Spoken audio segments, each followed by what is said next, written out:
What's up guys, welcome back to Fancy Goldfish Fanatics. Today we're going to be doing an episode on how to treat your goldfish in every single situation. So make sure you stay tuned to find out more.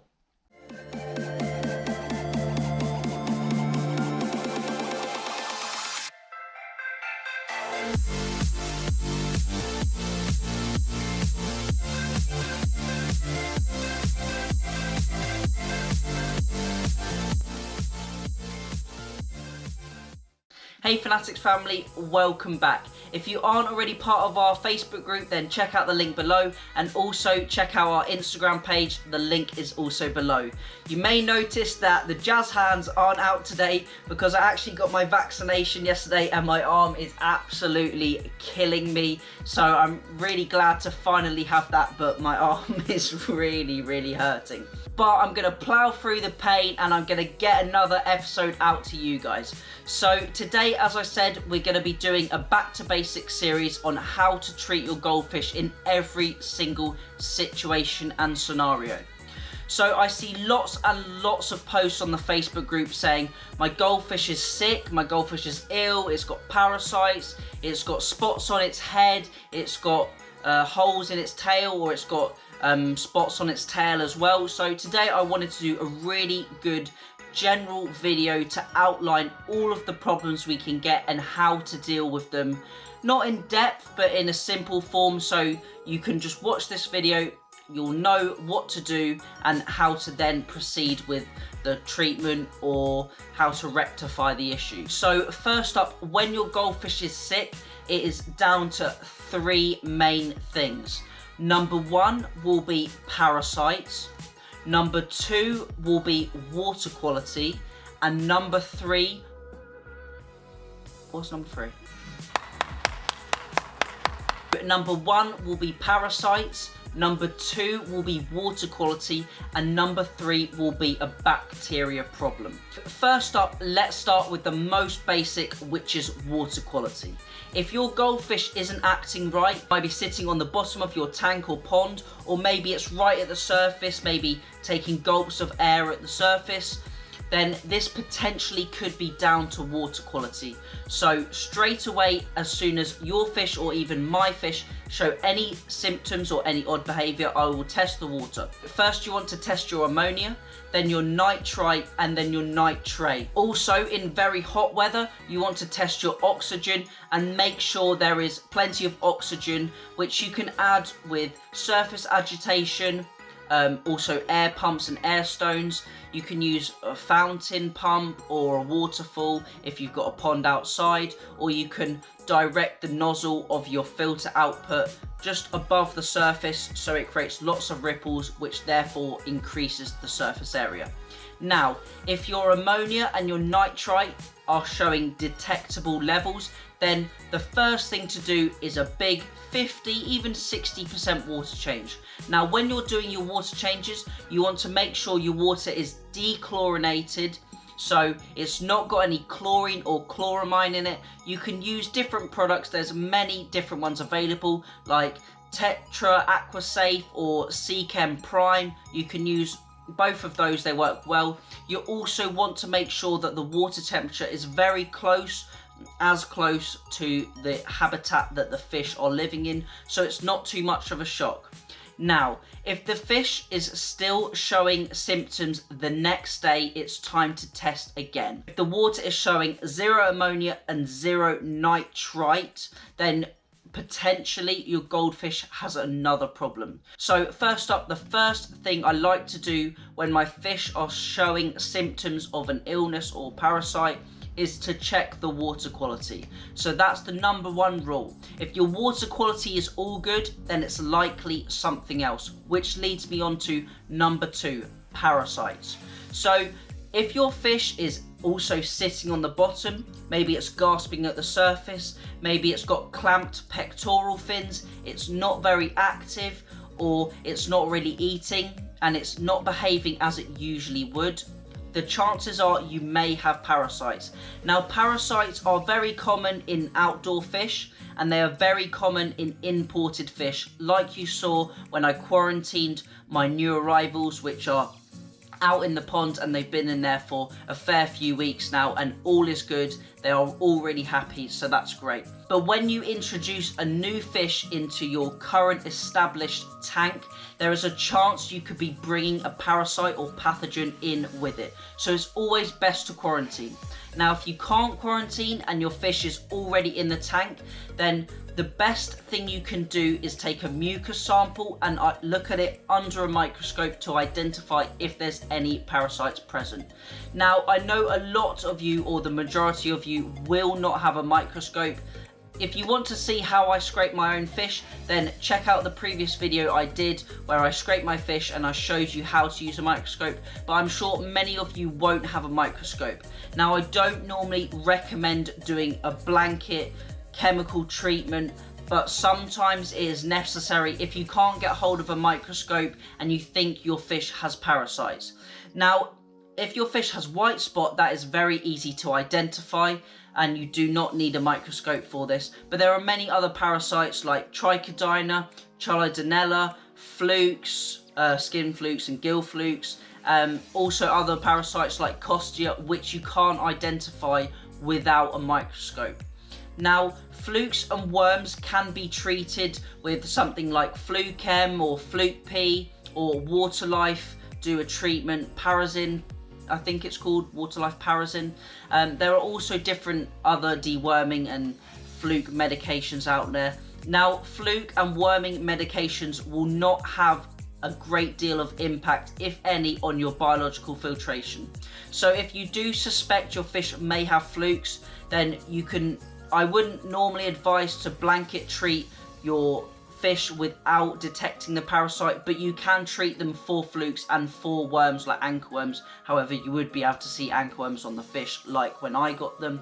But if you're not sure if you've got flukes, then you can treat for them, as it won't have much of an impact to your filters and it won't have too much of an impact on your fish, whereas other chemicals like malachite and formalin and also copper can have little complications with your fish. Now, if your fish still have parasites and they're still showing symptoms, you've done lots of water changes and they are still not acting quite right, then it's time to look at another chemical treatment. I always recommend never using two treatments at the same time unless you are absolutely sure they can be used together. And also check if your treatment can be used in combination with salt. If you're using salt in the aquarium, then you need to make sure your treatment is safe to use with that.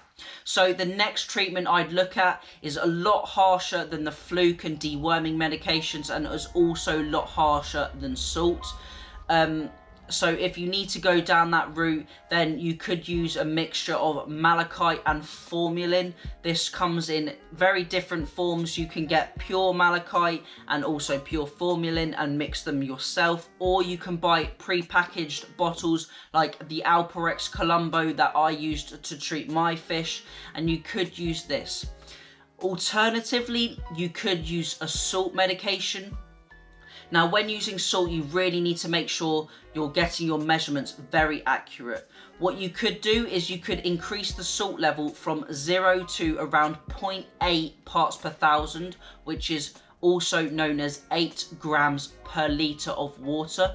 Now, this strength of salt is not damaging to the fish, so you may also eradicate the parasites without causing too much damage to the fish, but you don't want to hold the fish at these levels for prolonged periods. Now, you can go up to 0.9.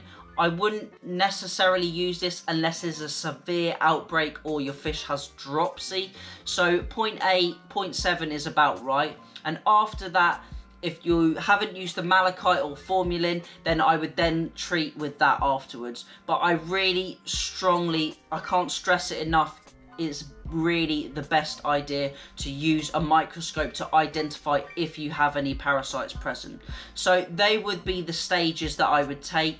So let me just go over those quickly. So if you think you've got parasites, so first thing I do is check the water quality, then do a water change, then you can use salt. That would be the first thing to do. Maybe bring it up to around 0.7, 0.8. If that doesn't work, you can try your fluke treatment, and then finally, as a last resort, you can try a stronger chemical treatment like malachite and formalin. So now we've covered parasites, the last thing to cover is a bacterial problem, and I'm also going to link in viruses with that as well. And I will also just talk about wen growth at the end, because that is one that comes up a lot. So maybe your fish is suffering from a bacterial problem. Bacteria is always in our aquariums. Our whole nitrogen cycle is reliant on bacteria, and sometimes bacteria can get out of control in different circumstances. Now, if you think that your fish has a bacterial problem, you will often see symptoms such as red fins, where the blood vessels are really showing up, or maybe the scales are slightly red. The fish will be very lethargic, clamped up. If it's got fin rot, which is another type of bacteria, the fins will be very frayed, or they will be slightly indented where the bacteria is eating away at the fish. Bacteria problems can also lead onto dropsy in extreme circumstances, and my fish actually had a bacterial problem and it therefore then led on to dropsy, but luckily I nipped it in the bud and I managed to recover it, and many weeks later the fish is absolutely fine. So if you want to check out the video on dropsy, then I think that was a couple of months ago, so feel free to go and check that one out. But if you think that your fish has a bacterial problem, then you can use a gentle treatment like acroflavin or acroflavin, however you like to pronounce it, which works very well, and I found using it in combination with salt also works really well. Now, more aggressive treatments can be used like chloramine T and methylene blue. If you are using methylene blue, I always recommend to use as a bath treatment, although I really dislike bath treatments because I don't think they work very well at all, and it's better to have the treatment within the system. You can use a bath treatment with methylene blue, sorry. Also, another issue lots of hobbyists face is a virus issue. Now, many goldfish can form small waxy lumps on their tail, otherwise known as caudal fin, and these can show up just as really small nodules, just like you'd get a spot on you as a human.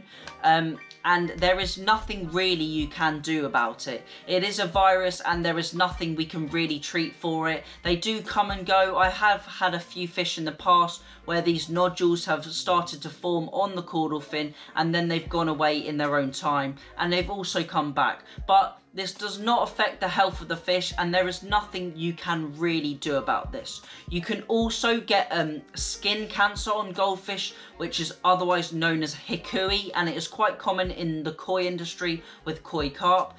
It looks like the fish's skin is a bit dry and a bit flaky, and it also a little bit raised. There is also unfortunately nothing you can really do for this. There is also another issue we get in carp, which is called Carp Pox, where big waxy lumps form, but this is much more dramatic than I've ever seen in any goldfish species. So, as I said, with those kind of issues, there's nothing you can really do about it. Just keep up with your water maintenance, keep up with those water changes, and ensure your filter is nice and clean. And the goldfish will really look after themselves if you can keep that water quality in tip-top condition. Now, finally, this isn't part of the main three, but wen growth, I've spoken about this before, but the fish will have their wens growing and also deteriorating constantly as they grow, and especially at adult stage. Now, wen growth can form in long strands of like protein mass, which is white. So don't fear if you see long strands coming from the wen. This is just where the wen is growing or sometimes dying off in some areas, because the wen doesn't actually have any blood flow. There is no capillaries or any blood vessels within the wen, so sometimes it may also die off. And also you may get white dots all around the wen, which is also wen growth. And sometimes even in dramatic situations, I've seen this on my fish, where they go really red, or it looks like someone's punched them in the side of the face, really blue areas of the wen, where it's just dying off or it's regrowing, or bits and pieces like that really. So it's not too much to worry about. If you only see it on the wen, on the hood growth of the fish, don't worry too much, just keep the water quality in check. And just like when humans get a cold, if you keep healthy, you do your exercise, you eat well, and you drink well, lots of fluids, then you will heal and you will get over a cold or flu yourself. Just the same with goldfish and the wen growth. And also, if your fish is missing a scale or it's got a little bit of damage on its side, if it's not too red and inflamed or infected, then sometimes it's best not to intervene, and it's best just to let the fish recover on its own. Just like if you get a cut, we don't go to the doctors if we cut our leg and say, oh, I need all these medications and antibiotics, because 9 times out of 10, your leg will heal on its own, just like the fish that's lost a few scales or got a small wound, it will heal on its own.